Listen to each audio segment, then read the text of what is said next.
জমিনে পরিষ্কার ভাষায় বলতে চাই যে যখন ফেরাউন যখন নাফরমানি করলো, তাকে মারার জন্য নীল নদের পানির ব্যবস্থা করলো, যখন নমরুদকে যখন নাফরমানি করলো, লেঙ্গা মশা নাকে ঢুকাইয়া মগজ চাপড়াইয়া তাকে দুনিয়া থেকে বিদায় হলো। আবু জাহিলরা যখন আমার নবীকে মারার জন্য নীল নকশা এঁকেছে, বড় কোনো ক্ষেপণাস্ত্র ব্যবহার করেনি, দুইটা ছোট বাচ্চার হাতেই আবু জাহিলরা পরাজয় হয়েছে।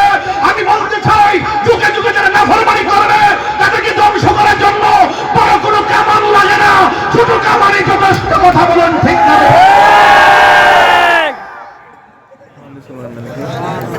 কি কথা রাগ করেছেন আপনারা আমার সাথে? খবরদার খবরদার, দুনিয়া বাহাদুরি জায়গা না। যত নরম হয়ে থাকবেন সম্মান বাড়বে।